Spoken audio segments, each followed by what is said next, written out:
수술실에서는 아주 짧은 순간이 일상적인 수술과 생사를 가르는 위기 사이의 차이를 만들 수 있습니다. 오늘 우리는 바로 그런 위기 상황 중 하나인 TUR 증후군에 대해 자세히 알아볼 겁니다.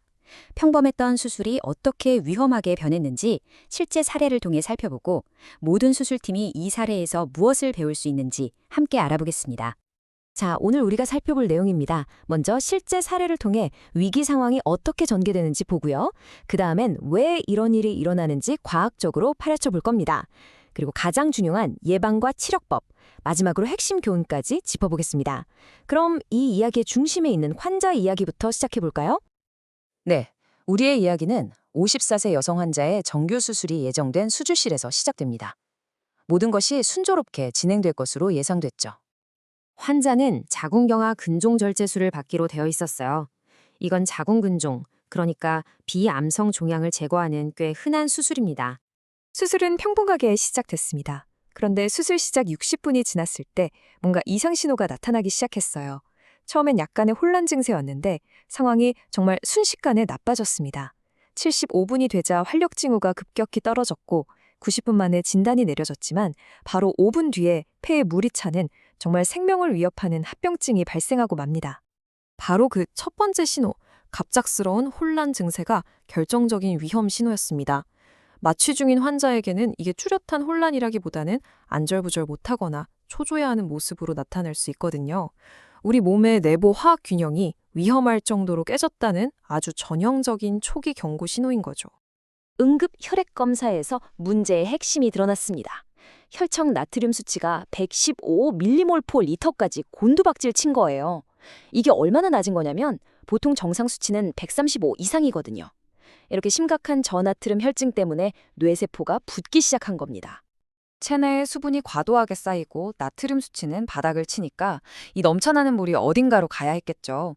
결국 폐로 역류해서 급성 폐부종을 일으킨 겁니다. 이것 때문에 산소 수치가 뚝 떨어졌고 생명 유지를 위해 곧바로 중환자실로 옮겨져야만 했습니다. 아니, 어떻게 평범한 수술이 이렇게까지 전신적인 위기 상황으로 번질 수 있었을까요? 그걸 이해하려면 이 TUR 증후군 이면에 있는 과학, 즉 병태 생리를 자세히 들여다봐야 합니다. 터렌스 증후군은 부인과 수술에서는 수술, 자궁경, 혈관 내 흡수 증후군이라고도 불리는데요. 쉽게 말해 수술 부위를 깨끗하게 유지하기 위해 사용하는 관료액을 몸이 너무 많이 흡수해버리는 겁니다.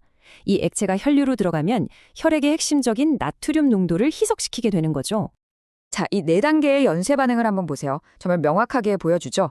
첫째, 수술로 혈관이 열립니다. 둘째, 관료액이 혈류로 바로 흡수돼요. 셋째, 이 엄청난 양의 액체가 혈액의 나트륨을 희석시키죠. 그리고 마지막으로 몸이 균형을 되찾으려고 하면서 혈액 속의 물이 체세포로 이동하고 결국 세포가 붓게 되는 겁니다. 특히 뇌와 폐에서 가장 위험하죠. 정말 끔찍한 합병증이지만 이건 충분히 예방이 가능합니다. 사실 TUR 증후군을 치료하는 가장 좋은 방법은 애초에 발생하지 않도록 막는 거예요. 이 슬라이드에서 정말 흥미로운 점은 아주 간단한 기술 선택 하나가 위험도를 얼마나 극적으로 바꿀 수 있는지 보여준다는 겁니다. 전통적인 단일 전극 시스템은 전해질이 없는 용액을 써야 하는데 이게 바로 문제의 근원이죠. 하지만 최신 양극성 시스템을 사용하면 생리식염수를 쓸 수 있어요. 이건 우리 몸의 염분 농도와 같은 등장성 용액이라서 희석성 저나트륨 혈증의 위험을 거의 없애줍니다. 장비 외에도 예방은 결국 수술 중에 철저한 원칙에 달려 있습니다. 수술 시간을 제한하고 관료 압력을 최대한 낮게 유지하고 그리고 체액 균형을 아주 꼼꼼하게 추적하는 거죠. 이 마지막 부분이 정말 중요한데요. 만약 환자가 흡수한 체액의 양, 즉 체액 결손량이 1000ml를 넘으면 무조건 수술을 중단해야 합니다. 예외는 없어요. 그리고 여기 꼭 기억해야 할 중요한 기준점이 있습니다. 연구에 따르면 환자의 혈청 나트륨이 기존 수치에서 7% 이상 떨어지면 임상적인 증상이 나타날 가능성이 아주 높다는 강력한 예측 지표가 됩니다.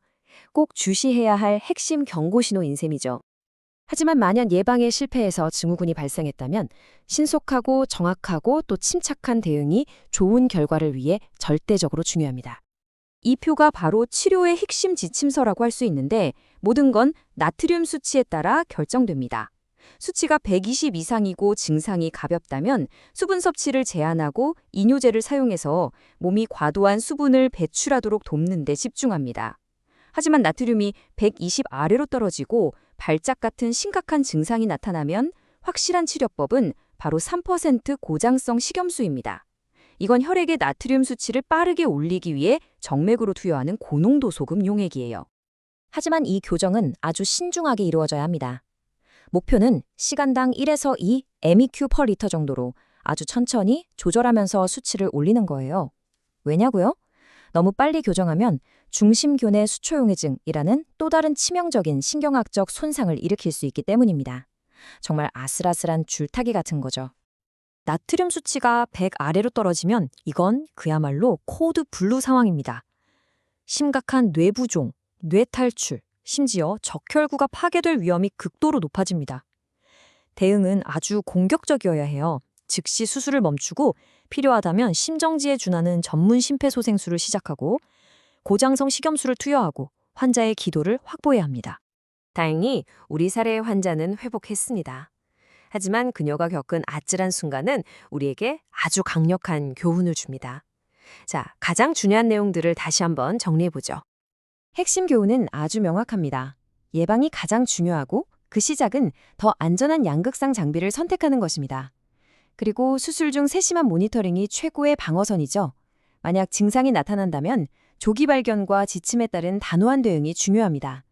그리고 이 모든 것의 바탕에는 팀 전체의 명확한 의사소통이 결국 생명을 구한다는 사실이 있습니다. 이 사례는 아무리 일상적인 수술이라도 엄청난 위험을 안고 있다는 사실을 강력하게 일깨워줍니다. 그리고 우리에게 중요한 질문 하나를 남기죠.